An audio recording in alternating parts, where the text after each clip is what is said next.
What is up, everybody? Happy Tuesday evening, and welcome to Talking Ball, y'all. I am Cass Hargis. That's Jason Duhay and Lance Lacoste, and we have a action-packed week. We've got a jam-packed show. We were talking about it before we got on air. There's a lot of sneaky. I don't even want to call it sneaky good. There's a lot of good football games going on this week. Yeah, we talked about how it's deep. It might not be those, like I said, those non-district matchups, man, but some really good district matchups coming up, and some real opportunities for teams to show how good they are and where they are at this point in the year. I think we're really getting to, down here in New Orleans, we get into the thick of the Catholic League now, really finding out what these teams are made of. And so I know we got a special guest to really talk about maybe the biggest matchup of the week. Sorry. Or the night too, but yeah, there's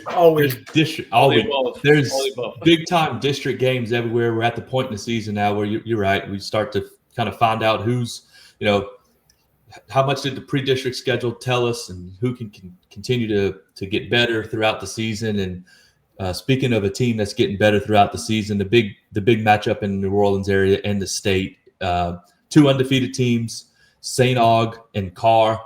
I don't think we can use too many words to describe exactly what that machine looks like. They're unbelievable. Best team in the state, I think, maybe by far. They still have to go out and play well. But St. Aug, I've been beating the Purple Knight drum all year long. St. Aug is a team that 7-5 last year in Coach Robert Valdez's first season. They won a playoff game against Karen Crow. They lost a tight one to St. Thomas More in the second round of the playoffs. They returned 15 guys from that team last year. They have been super impressive all year long, and now this is the biggest challenge that they have facing them this year. And we are honored, pleased, and happy to have joining us tonight Coach Robert Valdez, the head coach from St. Aug. He's a state champion coach from St. James, took West St. John to the Dome as well in 2011, spent 2 years as Grambling's O-line coach, now the head man for the St. Aug Purple Knights. Welcome aboard, Coach. Thanks for joining us. What's up, guys? How we doing, man? We're doing good. This is awesome. We're doing great. Coach, I'll start it off here with this. I'll kind of kickstart this thing. Obviously, you have tremendous experience in both high school and college. Going into year 2 at St. Aug, this is a job and a school.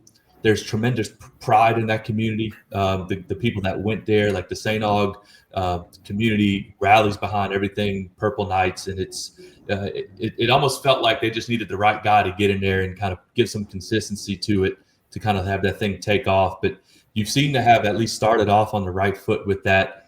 Going back to your first year last year, how big was it for y'all to have some playoff experience? I know the regular season didn't go maybe the way you wanted it to, but to win a playoff game, you lose a game late to St. Thomas More on the road. How big was that for you guys last year coming into this year? I really believe that it just started off setting the tone for the building blocks. I mean, you come into a program that has so much legacy, has so much lore, and has so much tradition. And, you're there for a reason because, the administration, alumni, and all that wanted, new blood. They wanted resurgence. And so, we actually, it was a situation where because of a threat of a hurricane, we picked up again with Cecilia. So we actually got a chance to get on the bus and go and travel and play the 4A state champions and get the kids on the road. We play so many games in what they call the Catholic League Coliseum that we look forward to put some gas on the bus and getting out of New Orleans sometimes. And then that was my first time ever going to St. Thomas More, and I tell you that's got to be one of the most electric type places to play in. And they do such a great job, and it takes you a little while. Almost, if we'd have had 5 more minutes, we probably would have been playing, in the third round. Yeah. But it's just, but it helped to be able to set the tone, for the second season. And these guys, they have done a great job of just handling the requirements, the work ethic, the things that we value and we're trying to put in place. And I'm proud of them. I'm proud of how resilient and they have been, and the work ethic and the coaches and everybody involved of us trying to put ourselves in position to compete. Coach, it seems like, just from my perspective, it's a great time to be at Purple Knight. I know I've had great conversations with Austin Carroll, new president of your school. I guess he's not that new anymore, but president of your school, very sports-minded, former athlete. You got unbelievable facilities all of a sudden. It seems like stuff's really heading in the right direction. what's it like taking over one of the greatest, traditional schools of our city, and maybe at the perfect time? It's crazy because of leaving college. I'm a New Orleans guy, and I haven't had a chance to coach in New Orleans because of things and the places I've been.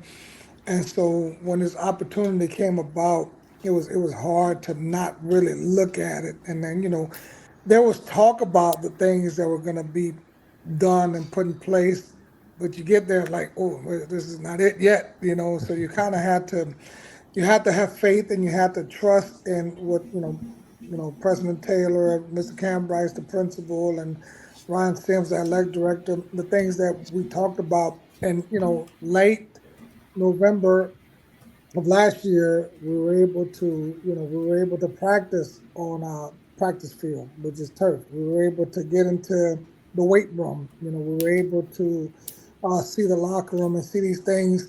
And and it's a very, very, I'm honored because it's our time, and I think that the work and the dedication of the alumni, all parties involved, of everybody who had anything to do with giving us the opportunity to have these type of facilities, and we're just trying to make sure that we make them proud, and that we utilize it, and we leave it better than we find it.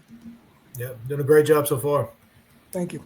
So, Coach, coming into this game, there's going to be so much talked about your offense, and again, I know Lance wanted to ask specifically about them. So many athletes, but looking at your defense, I think your defense might get overlooked because of the fireworks. Because you have a guy like Miguel Whitley, you have Coulon at quarterback, you have Sean Sims. Like, I could go on and on, but you have a really talented defense, giving up 18.5 points a game. Can you speak to the job that your defense has done so far this year, and maybe what they might need to be able to do against Carr this week against a very talented offense? First of all, for the record, I want my defensive players and coaches to know that I do like them. They think I don't like them. they swear to God that Coach Valdez doesn't like them, But Coach, our guys. Ty Dominic is committed to ULL, and he's a guy that kind of sprung on a little late and whatnot. And we have guys that Gilmore made all district last year. Clinton Hill didn't finish the season. He had a leg injury, so he's back for this year. We have a young sophomore, Darren Coates, who plays opposite defensive end.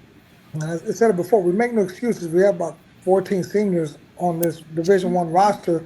But I think that, we always challenge defensive guys to play with a level of physicality, and I'm tough on them. I'm really tough on them because they have to. That's offense sells tickets, guys. They get everybody sitting in the stands, but ultimately defenses are the ones that have to make these stands, and we're gonna be tested.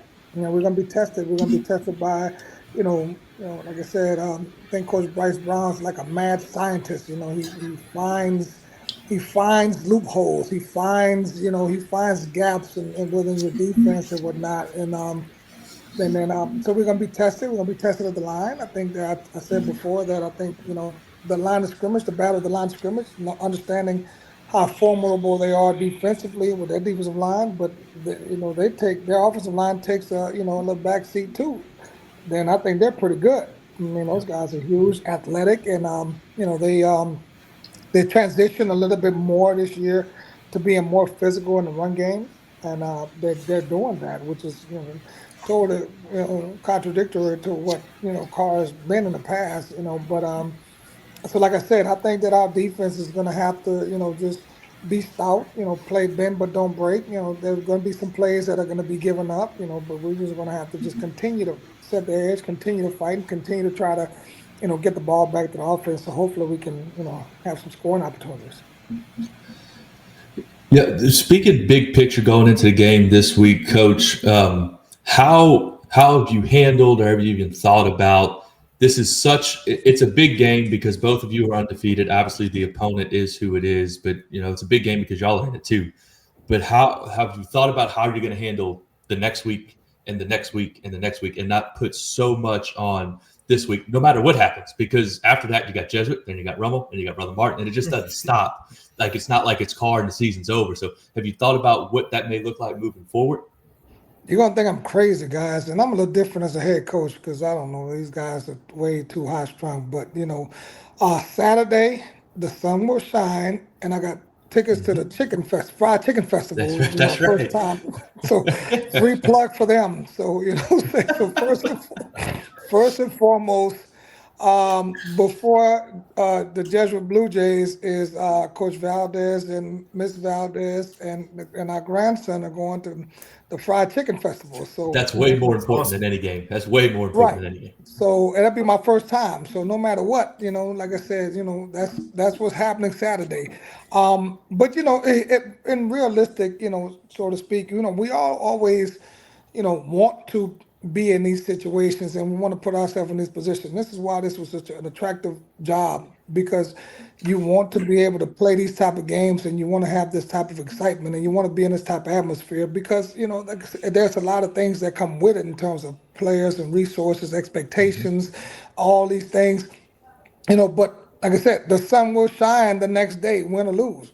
It will shine the next day, and no matter what, the Jesuit Blue Jays are on deck the next week. And so, for us, it'll be our first Friday game in a long time, because we play so many Saturday games. So that's a little bit change of routine there. And so for us, it's just being able to have a good quality week of practice, getting all of our prep work done and getting everything underway. And then, getting these kids to go out there and put together a good quality product, because, like I said, we this district is unbelievable. There's no rest for the weary. Like I said, you face one level of the Hunger Games and you go to the next one. And so, like I said, and that's just how we approach it. Like I said, we're confident. We're confident. We've been working hard. We've put ourselves in positions. But I think that, most importantly, that New Orleans is going to be on center stage Friday. High school football in New Orleans is going to be on center stage Friday. You're going to see tremendously athletic athletes. You're going to see great coaching on both sides of the ball. And I think there's going to be in for a treat. And I think that the one thing that I look at it is that we may play them people again. Yeah. So it's like, do you shoot all your bullets? You got to go back. So right. It's just it's the nature of the beast. It's the nature of where we are. But no matter what, I think that I said this earlier. I said I think that we probably are giving New Orleans a little bit of a break away from all societal ills, because people are talking about this, and that's all they're talking about. This game Friday night. So that's exciting. That's fun. And, and so we'll take our young men, and Coach Brown will take it. Coach Bryce Brown will take his young men, and we'll put them on center stage. And then hopefully we can, for a couple of hours, forget about everything that's going on in life and just highlight these young men. Yeah. Coach, I want to talk about your offense. So last year, me and Jason had your game. We did the VSN broadcast for Holy Cross St. Aug. I came away from that game just extremely impressed by the execution of your offense, the way you ran personnel groupings on and off the field, the tempo, clearly the quarterback being in complete control of the offense. And so I was really impressed for not that you're a first-year coach, but first, new coach at St. Aug, new quarterback, and just how it looked like such a well-oiled machine, And so just, your offensive philosophy, the importance of your quarterback you have right now, as well as maybe the growth you've seen since last year. I was blessed for 2 years when I was at Grambling. I sat in that doggone war room, and my offensive graduate assistant was a Brother Martin grad, and his name is John Paul Pierce. And so when this opportunity came about, I said, "Hey man, you want to go home? You want to come home? Let's go back to New Orleans. I'm an Old Prairie Walker grad. We get a Brother Martin grad. We go into the Catholic League, and I think he's a very extremely talented young man. I think that moving forward in the future, he's a bright young star. And then I'm the old line type of guy. So I think it's good chemistry that we have. Old offensive line minded guy, and a very young, innovative play caller. So like I said, and so that's been. We've had a really, really good marriage. I don't know how long I could hold on to him. You know what I'm saying? I think I'm gonna have to offer him, some red beans from Triangle. Take him to the Chicken Fest. Take him to the Chicken Fest. He's going. He's the first one to get. He's going. He's going. I got 4 tickets. He's gonna get 2 of them. He's got to get the perks. But the kids really embraced the what we want to do. They embraced Vashon Coulon is a hardworking kid. He's there every day. He's there every day. He's open. He listens. He's receptive. He gives feedback. And most times kids don't give feedback. He asks, well, what about this? What do you think about this? And what about this scenario? And we have different conversations. And so I allow, Coach Pierce to coach him, like I said, and Coach Pierce, that's a great job with a lot of the things that he brings to the table. Some things I table it, some things I say, okay, let's go with it. But it's a collaborative effort, and they allow us to coach him there, and they allow us to coach him hard too. So, and they're accountable young men. So therefore, that's exciting. When someone asks, "What's your offensive philosophy, guys?" I don't know. It's whatever scores. We don't bind ourselves to.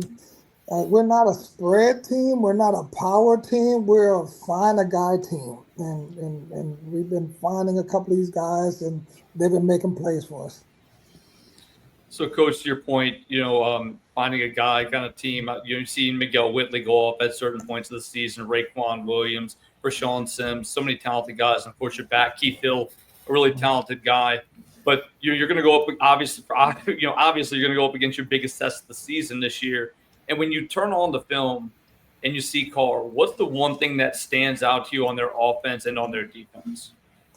Well, I think that the quarterback, Josh Johnson, I think this guy's dynamic. I think this guy is, he throws the ball extremely well for such an athletic quarterback. We look at him immediately, you think, okay, dual threat, but he has very good passing mechanics. And then if you take that away, then he's just going to utilize his legs, and he's just as dynamic as a runner as he is as a passer. And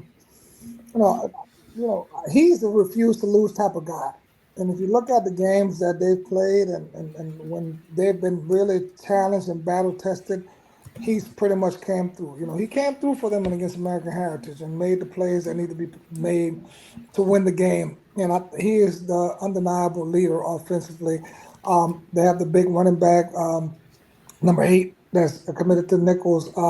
He's a load. So now you have to contain the quarterback, but you have to set the edge and be able to have your run fits, because if not, he can find the gaps in the seams. They're doing a little bit more gap scheme this year because they have a tight end. They have a tight end that's committed to Alabama State. So they're it's really crazy that they're running ISO out of spread. And so when you look at them, like, oh, that's ISO. It's old school ISO. It's just in a different package. That's right.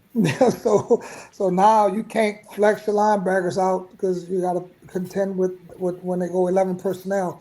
But they're complete, and like I said, and what they do well is that they have built in, already numbers checks. And so if you're not, you got to give something up on defense. I'm not going into a game plan. No one covers 0. That's the only way that you're going to just put a hat on everyone. So they take the mismatches, they take the numbers, they take the advantages, and then you have to make an adjustment. When you make the adjustment, they have an answer for it. So that's a mark of a well-coached team. Defensively, let's stop. We don't have to sit up here and try to fool ourselves, man. Them dudes are grown men on that defensive line, man. They cause you not to sleep at night, So it's like, what do you want to focus on Big Rich? You know what I'm saying? If you focus on him, they got the defensive ends. They got the other kid that he feels like he should be getting some pub. And they probably have the fastest linebackers I've seen in my life. Those guys are not like linebacker types. They're like safety type bodies, but they're extremely fast. And they can do that because you have to commit so much to try to just get a surge or a stop on the defensive line. And then if you get past that level, then you get doggone SEC commits. So, you get Texas, you get LSU. I mean, so we should be playing, Saturday at 11 o'clock on CBS. Like you turn on the tape, you still think you're at Grambling preparing for an opponent in the SWAC. I was at Grambling when Jaden Daniels won the Heisman Trophy. I think he won it on us. You know what I'm saying? So, I think that the only time the ball hit the ground that game was when the ball boy dropped it after they scored. At least you were there to see it. That's I saw it. right? I got a free ticket. I got a free you didn't ticket have to pay to get in. That's right. A free ticket to see a Heisman Trophy winner in person. But and like I said, but that's here's the deal. It's exciting because we want to see if what we do works against the best. And I think that like I said, they are the best, undeniable right now what we have today. But then again, once you get past them, this district is just ruthless. So the thing is, the good thing is that we get that challenge first. We get it out the way. Let's hurry up and move on. There you go. That's a good way. That's a good way of looking at it. Now, Coach, we really appreciate you hopping on, man. This was it's a whole lot of fun. And I think I'll speak for Jason and Lance. The city of New Orleans, the state of Louisiana, high school football is better when St. Aug is good and doing what y'all are doing right now, man. We're huge fans of y'all, and we're rooting for y'all. We know you got your hands full, but hey, Carr got their hands full too. They got their hands. Y'all be ready. So we look forward to watching y'all on Friday night. Good luck, Coach. We appreciate it. Thank you guys. Appreciate it, man. Thank you. Fun, man. All right. See you. Thank you. That was awesome. Great. What great perspective too. Like, yeah, he's going to go to the Fried Chicken Fest on Saturday. We play the best team in the state Friday night, but it is that the city of New Orleans is going to be showcased with these two teams. What an atmosphere that's going to be. It's going to be awesome. Yep. It'll definitely be electric. Yeah. I've been around so many stressed out coaches and coaching staffs, and this one of the best out there doing it. And that's his personality is we're gonna give it our best. When I'm going to go to Fried Chicken Fest, and then we'll prepare for Jesuit. So it's really cool. And look, the players take after that too. The players will follow his lead, and they're going to go let it rip on Friday night too. And look, man, he's a guy who's been around some football communities. He was in St. James, West St. John. He was at Scotlandville for a bit. Like, St. James is a football community, man. Like, that's so again, for him to kind of have that perspective, and then you go to Grambling, which of course it's a big deal there, and then you go to St. Aug. So he's been around the highest of the highs in terms of culture around football, and again, to be that loose the week of the biggest game on your schedule it's really awesome, and again, really great getting to talk to him. Yeah, no doubt. And that offense is fun to watch. St. Aug it's fun to watch. Friday night, we've said enough about Carr. That's going to be an absolute electric environment. A lot of purple and gold. A lot of purple and gold.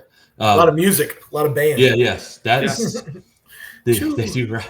Lance, you want to talk the football about on the field is going to be great, but the Lance, tell Cass about the band during our broadcast. Man. Yeah, we were doing a pregame, and I mean, he passes it to me. I'm start talking about what I'm looking for, and there's Carr's band. Lights starts going off, and it stunned me. Like I was like a deer in the headlights. All of a sudden, completely lost my train of thought, and just we were like literally right above Carr. And so every time they played, I mean, it was like they were in our ears. Meanwhile, I'm talking to the director. I'm like, "Can we turn down the crowd mic?" He's like, "It's not on." It wasn't a crowd mic. You could feel the vibration coming through the press box, man. It was something.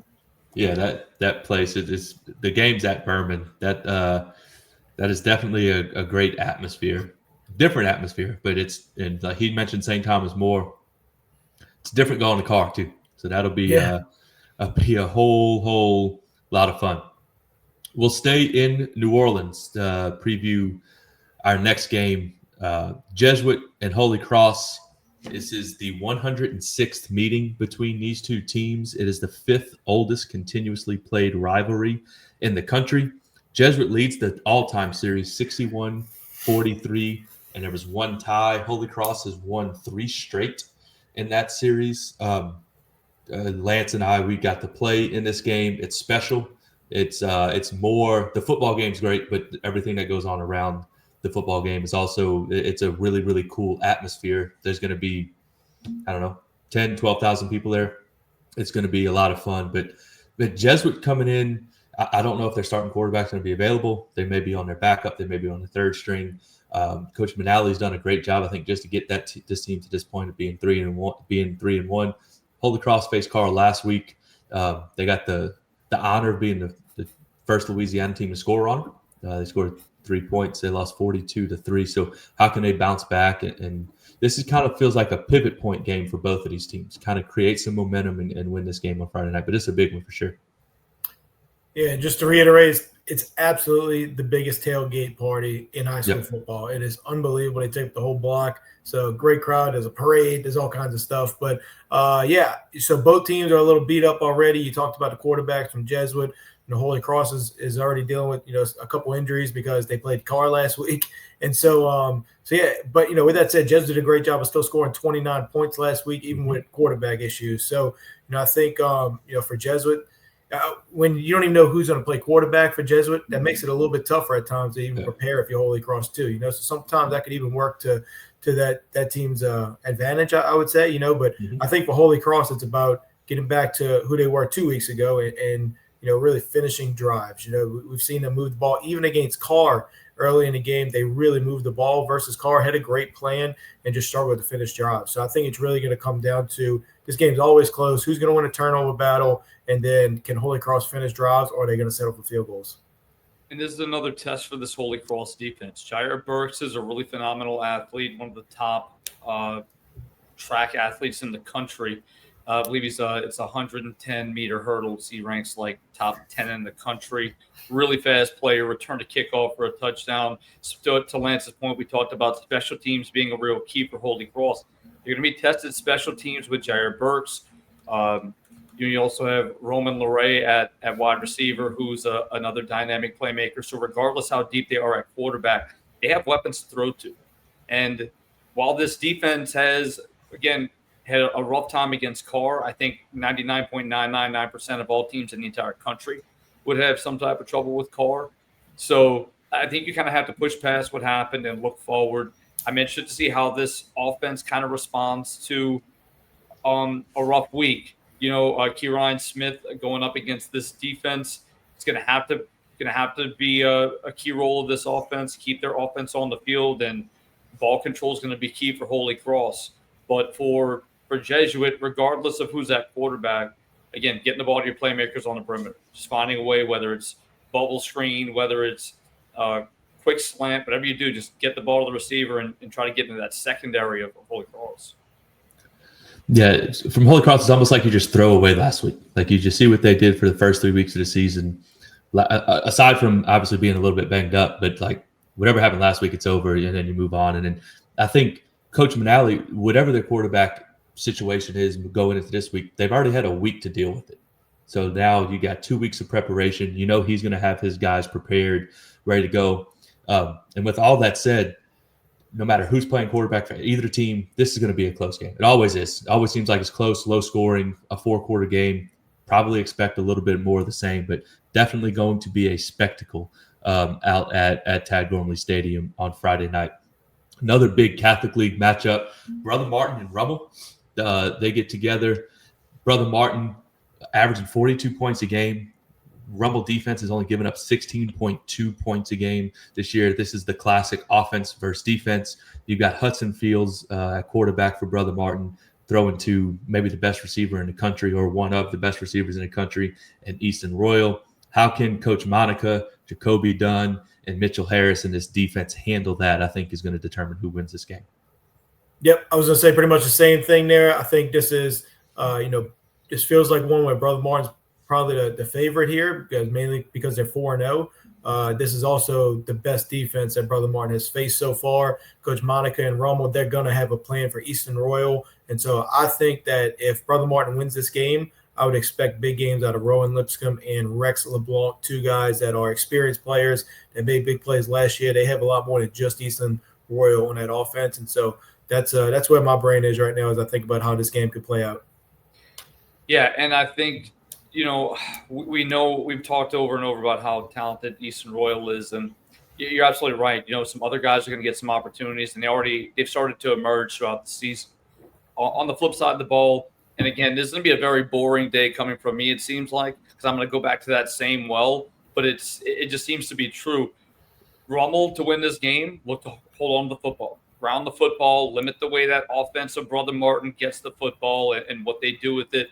Jaden Terrence has been a solid back for Rummel this year, and Corey and Hawkins got some playing time last year, I've mentioned before, and has really become one of the more important pieces of this offense this year. I think those two guys keeping the offense on the field and allowing Rummel to maintain possession and getting points when you can, taking advantage of red zone opportunities and not coming up empty is going to be key. Yeah, I think if this game's played in the 20s, that's Rummel's chance. If Brother Martin can push it up into the 30s or higher, I think that's Brother Martin's path to victory. And, we say that and it could completely flip the script. And, Coach Bo Neeson and those guys, they're going to have some schemes too, to whether it's get Easton Royal the ball, use Lipscomb. They're going to be ready to go too. But I think Rummel wants to keep it low scoring. Brother Martin wants to kind of pick up the pace and put some points on the board. The classical offense versus defense matchup. That's going to be fun to watch. Two really well-coached teams, two talented teams. That's going to be a good one down in New Orleans. Not far from New Orleans, we were talking about this game 5 weeks ago, and we said one team's going to be 4-0, one team's going to be 2-2. I think we'd have them flip with Terrebonne and Destrehan. Terrebonne's coming into this game. They played at Destrehan. They're undefeated at 4-0. Destrehan is 2-2. Both teams have one win in district. Terrebonne beat Destrehan last year 30-21. That was only their second win against Destrehan since 2004. This Terrebonne team has been explosive. Their defense has been fast. They're physical. And this Destrehan team is one. They're battle tested. Jackson Fields, again, maybe I don't want to call him underrated because I don't think he is now, but one of the best quarterbacks in the state. This has a chance to have some fireworks over in Destrehan. Yeah, this one's low key like my favorite game of the week, because this Terrebonne team, I've heard about them since week one. I'm more impressed by them every week.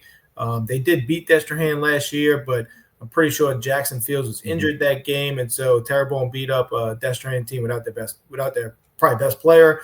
And so, for that reason, Destrehan is probably even more motivated to come out and beat this Terrebonne team, right? But at the same time, this Terrebonne team, they look really big, physical. Quincy Adams is a highlight reel of Friday Night Football every Friday right now, and so it's really hard to see where this one goes. I'm leaning towards the experience of Jackson Fields and Destrehan, but this feels like one that's going to be really interesting. What's interesting is usually when you have a back like Quincy Adams, you tend to see, maybe a little bit lower scoring, but they average 45.25 points a game. Quincy Adams through 4 games has 902 yards with 13 touchdowns, and that's only running, guys. He has some more receiving the football as well. I mean, he's been incredible. Look, give credit. We don't get a chance to give credit to the big boys up front, man. Look, they have a really solid offensive line. Tadden Bigham, Chris Stewart, Orion Mosley. Again, 3 guys that are playing ball at the next level. Bigham at Louisiana Tech, Stewart at Southern, and Mosley at North Texas. They've really been the catalyst of this offense. And look, they can pass the football as well. Owen Oliver, over 600 yards passing the football. But on that flip side, right, we know that Destrehan has that firepower. Some great receivers as well. Jalen Ash, a guy who transferred in from Rummel.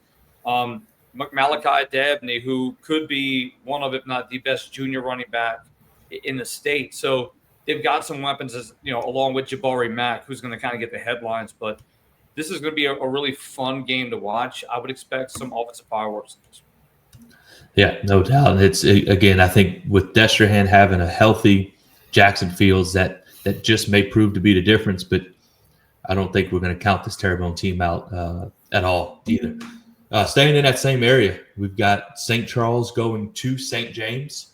St. Charles is undefeated at 4-0. St. James is 3-1. Landry LeBlanc, quarterback for St. Charles, has seemed to really start to find his groove. He's really comfortable.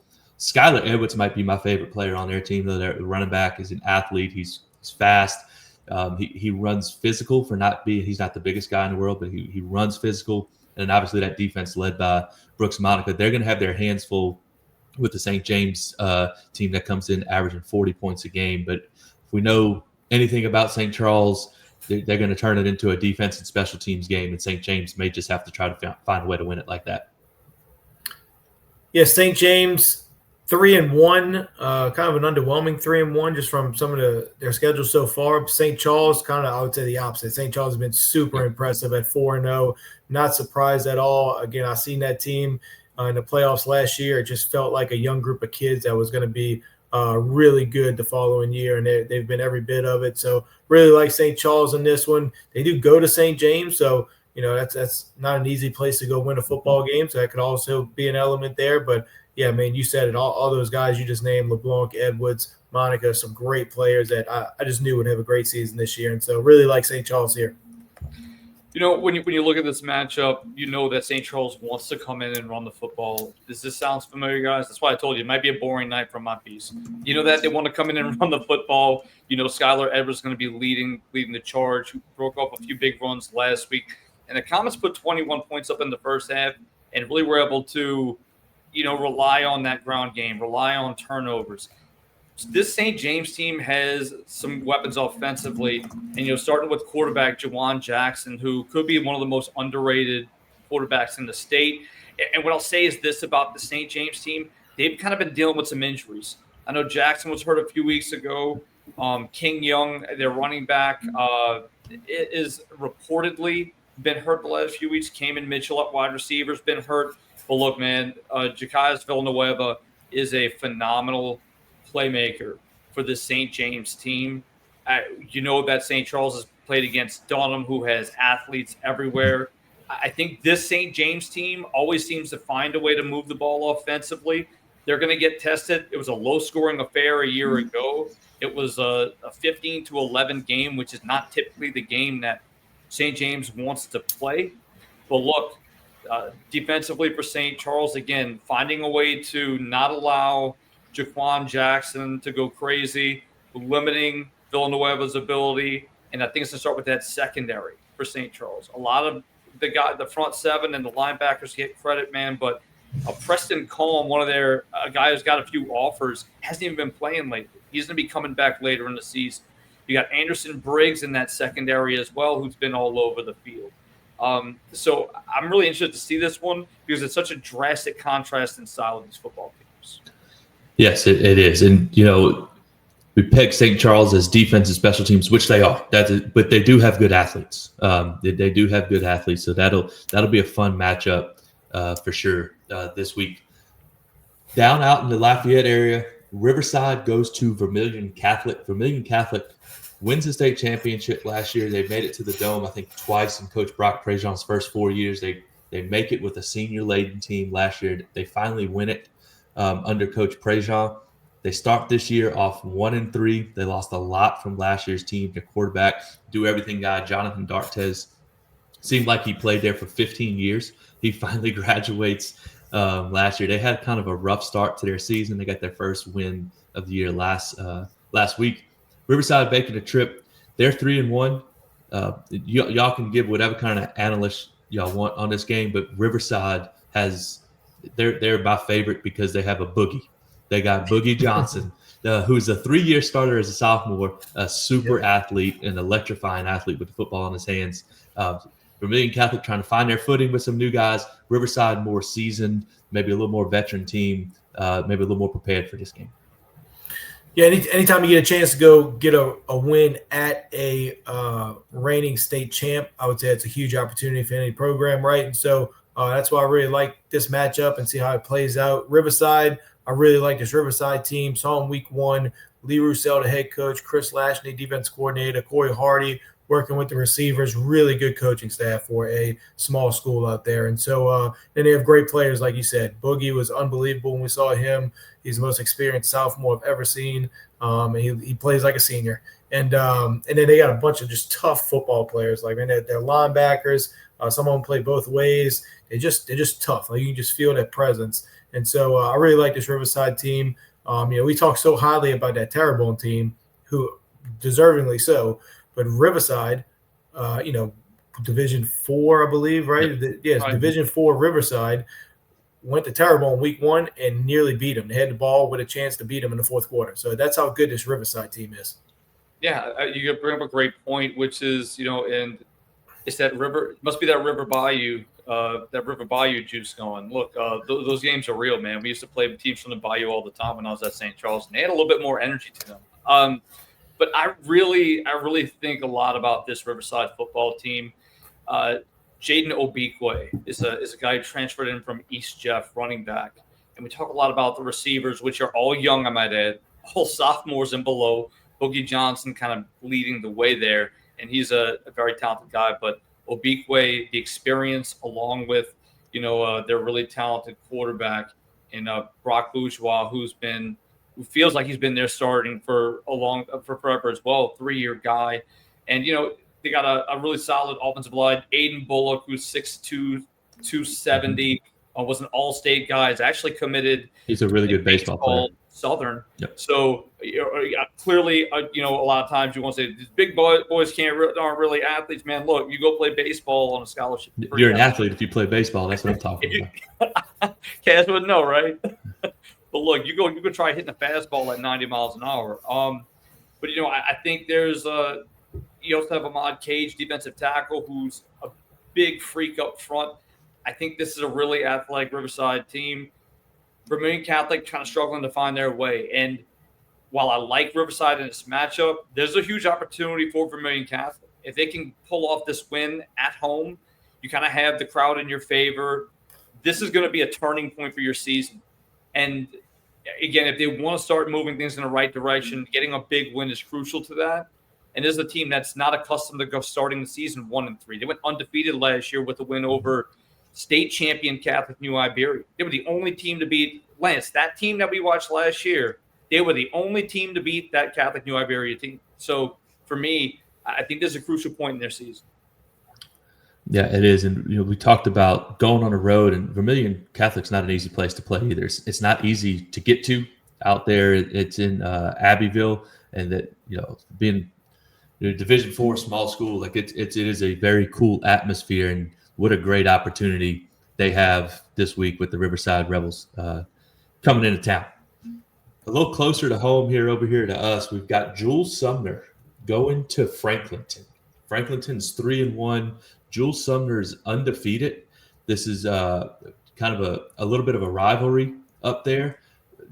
Jules Sumner is a team that won 10 games last year.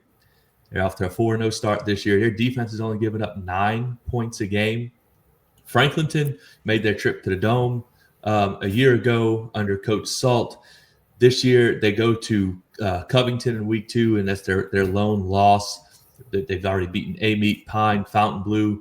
This game, I feel like it's big for both teams, but this could be one that Sumner, if they can win, can really kind of put them on the map. I feel like not a lot of people have even know about Jules Sumner. They kind of fly under the radar, but this is a huge opportunity for Sumner. I can't remember exactly what week it was, but Jules Sumner beat Kentwood either week 1 or week 2, and I texted y'all like, "Hey, Sumner beat Kentwood. That seems like a pretty big win, And then, sure enough, they rattled off a couple more wins. Now they're sitting at 4-0 with a great opportunity, like you said, to go on the road to Franklinton. Coach Salt, I'm sure we'll get him on the show at some point. He's got to bless us, right? And so, but yeah, Coach Salt, he brings back Jacob Crane, who was a really good quarterback for him last year. He talked very highly about on our show. And so, yeah, I was the other game that I was surprised by early in the season was when Franklinton lost to Covington, just because I know Franklinton brought back a lot of talent from their Dome team last year. And so, yeah, you're right. I think this is a huge opportunity for both teams to kind of, if you Franklinton prove that, it feels like kind of a must win for Franklinton if they're going to make like another Dome run. I don't think this is a game that you can lose at home and really be a contender. And yeah, on the flip side, Jules Sumner, this is their opportunity to say we are for real. I think there's probably a lot of doubters out there. Kentwood's a good win, but of course you look at it as Kentwood's a smaller school, so they got the win versus a smaller school. But so yeah, I feel this is a kind of a who's real in this matchup. Well, and the Franklinton loss to Covington was even more perplexing because Covington goes out and loses to North Shore last week. Right. So yeah, exactly. that's North Shore. I think North Shore is getting slept on, guys. They were within 7 points of Jesuit. Of course, they lost to Curtis because it's Curtis. But I think look, I think maybe people have kind of been overlooking North Shore. I'm going to be very frank. I haven't seen enough or dug in enough to know this, but I know scores that stand out, and the North Shore scores every week have been consistently standing out. And I'm like, maybe I need to be paying more attention to these guys because something's been going on there. Yeah. And you're right, Coach Bobby Sanders. He's in at least year 5 now. So I mean, maybe yeah, six, maybe 6. Yeah, he's been at it long enough to build a really good program. He's been all over the place. So great football coach out there, and great facilities too. So yeah, I mean, maybe this North Shore team is better than what we think. But on this Jules Sumner team, I think, again, when you talk about a big opportunity, they're only giving up 9.75 points a game defensively. So this is a good test for them with a really high-powered offense in Franklinton. They got 2 really impressive wide receivers in Jaden Burkhalter and Demekus McClain, along with, a very talented quarterback, a really talented running back as well, and Ricardo Burris for Franklinton, who ran for $160 last week. I really like Jeremiah Brooks at running back for this Jules Sumner football team. And then you also have Jamon Dyson, who is a 2-way player, was the district MVP on offense last year. But I think there's a good opportunity for Jules Sumner. Franklinton comes in expecting it, kind of like what we were talking about with that Riverside Terrebonne matchup. Like, you win the game and it's like, what you should have won. However, I think this is going to be a big win for either team regardless. It's going to earn either team a lot of power points. Yeah, no, absolutely. And that's something else that we can start to maybe pay a little bit more attention to as we get deeper in the season. Not far from Franklinton, just down the road a little bit in Tangipahoa Parish, U High goes to St. Paul's. This U High team, they're 2-2, but the schedule that they've played has been absolutely brutal. St. Paul's coming off of a big win over John F. Kennedy last week, in which Cody Corrales rushed for 200 yards. He's a really good running back for them. It's the St. Paul's team that wants to play physical. They want to run the football at you. U High, they come in, they score 36 points a game. They're only giving up 16. I feel like St. Paul's, if they're trying to reach that next level, this is a game for them that they don't have to win it, but if they want to announce themselves as being, for real and being a contender this year, I feel like this is a game that they've got to find a way to win. Yeah, both of these teams have played a heck of a preseason schedule. I mean, even not preseason, pre-district schedule. I mean, St. Paul is going all the way back to their scrimmages and jamborees, and so neither team's avoiding anybody, right? And but last week St. Paul's had a good physical win over John F. Kennedy, who's got athletes everywhere. So it almost feels like John F. Kennedy was probably the perfect opponent to kind of prepare St. Paul's for this one. And yeah, I mean, both teams have been solid, but it's a great opportunity for both of them to just continue to prove that they're going to be some serious contenders as they get into the playoffs. Yeah, look, U High has so many guys all over the field. Lawson Dixon is a guy who has offers at receiver. Aaron Moore is a Nichols commit at cornerback. That U High is going to come in talented. That's on top of having Lamar Brown. Mason Smith is a big defensive lineman who's kind of emerged lately. I'm really interested to see. I'm going to kind of go in a different direction here. A guy who I've heard a lot about is Andrew, and I'm sorry, buddy, I'm going to butcher your name. Andrew Schofstall. Andrew Schofstall, who's a guy, he's a sophomore, 6'4", 320. He's a guy who I've been hearing a lot about. I've been watching some tape on him. He's a real physical football player, real fun to watch. I'm interested to see how he holds up against this really solid rush of U High to allow those playmakers to get those opportunities. Another guy as well, Brendan Villa, who is a wide receiver who really had to make a comeback after getting a serious surgery just like a few years ago. And I'm really interested to see how this offensive line can try to hold up against this defensive front to try to get the ball to your playmakers on the perimeter. Also in Baton Rouge, we've got LCA coming off a game in which they went to Shaw, turned the ball over 7 times. Braylon Walker throws 6 interceptions, just a complete anomaly. They're going to travel to the defending Division I non-select state champ Central. What can this LCA offense get going and do against a Central defense that has Division I athletes and football players all over the field, led by Jamichael Garrett at linebacker? That's going to be the matchup to watch for. And also, is LCA going to come out and try to press on offense and try to do too much to overcome what happened last week? Like, where are they going to be when they go to travel to Central? So this is a fun one to watch. Also, not to mention, how about the schedule that LCA's played? Like, this is, they're going on the road to Shaw. They go on the road to Central. They've got Karen Crow, Rummel. This is unbelievable.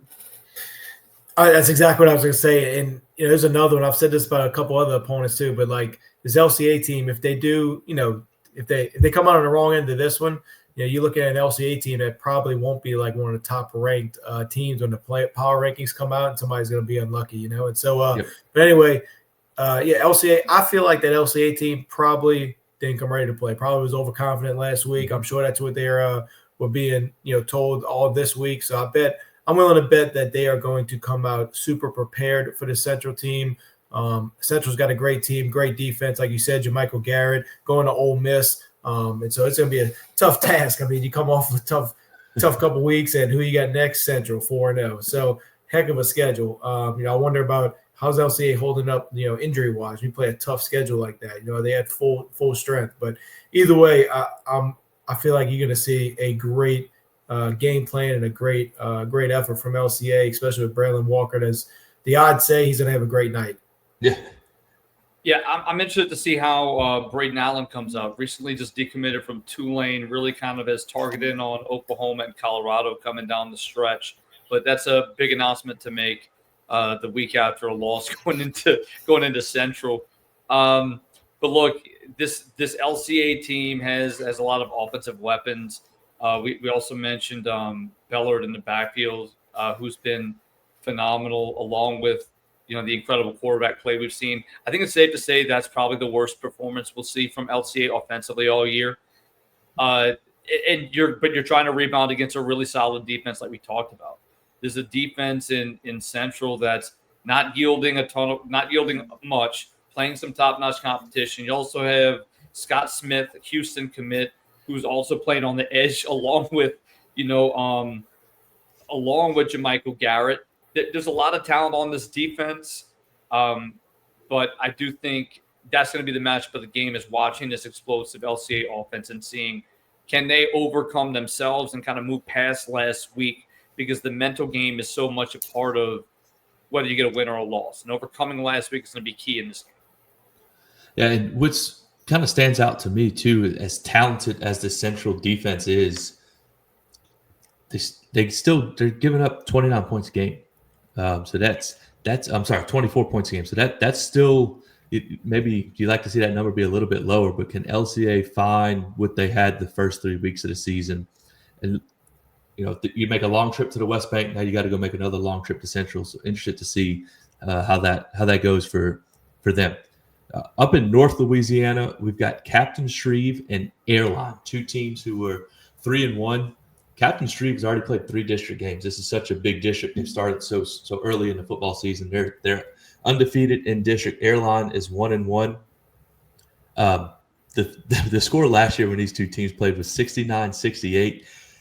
I'm not a betting guy, but I would bet that it was probably pretty close to that again this year. This Airline offense is just unbelievable with Chance Williams and Kenny Darby.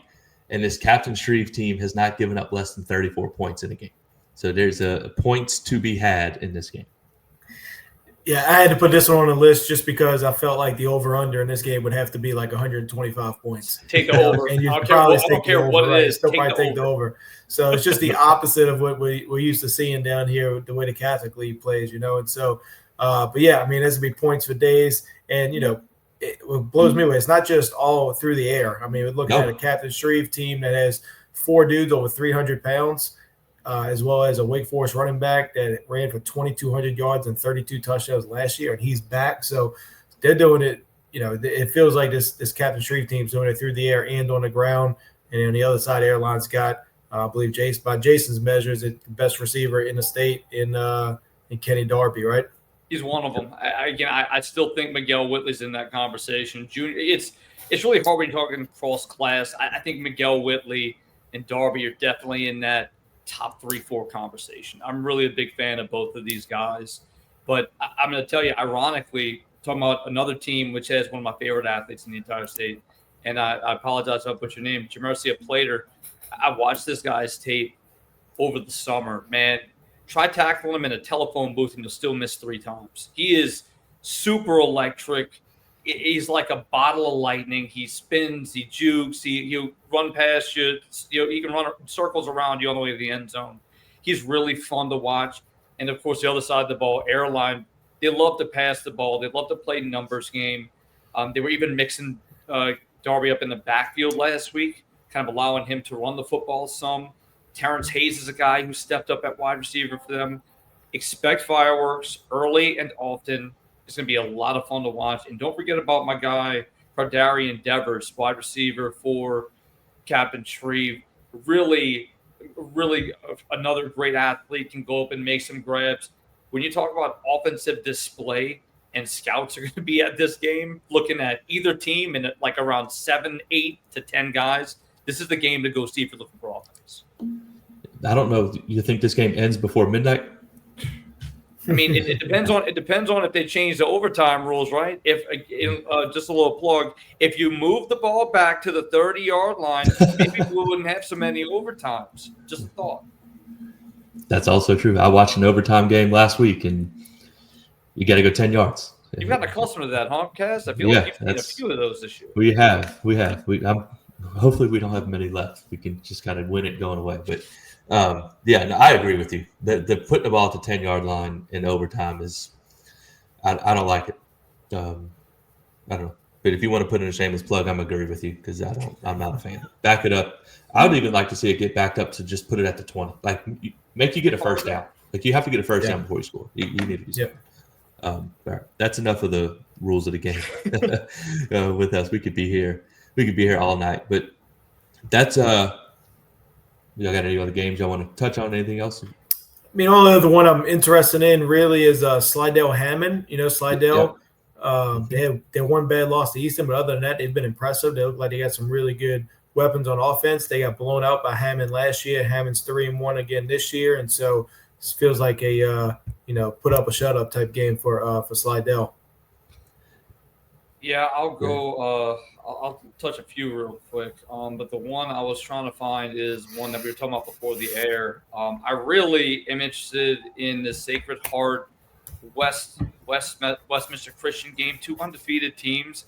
Maybe not a game that a ton of people are looking at, but what really is fascinating is Sacred Heart comes into this game after a shutout against Opelousas Christian, which is a team that has a USC commit at receiver, Tenzo. I'm blanking on his first name, but a really high-powered offense. They shut them out. They give up 80-something yards, but keep them out the end zone. Stephen George and his Opelousas of this Westminster Christian offense are really do a solid job throwing the football. He has weapons out there. I think that one is going to be interesting to see. And also another one is this Minden Loyola Prep game. I've been talking a lot about Loyola Prep, and this is going to be their biggest test of the year. They have Restovich at quarterback, who's a really good playmaker. Lucas Owens at Minden is he's a really solid running back for Minden. We'll see those contrasts and styles of play, but Alex Mitchell as well for Loyola Prep, guys. He is a turnover machine. He had 3 picks in the game a week ago. He forces turnovers a ton. I'm really interested in that matchup as well.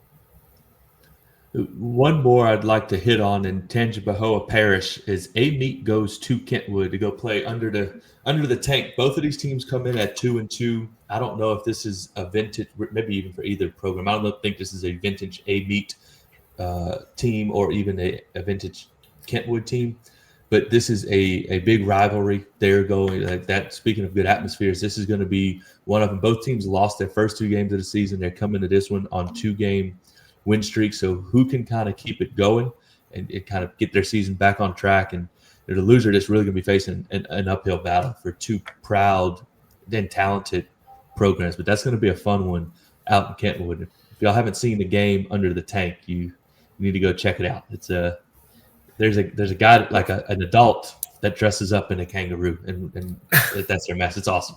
It's great.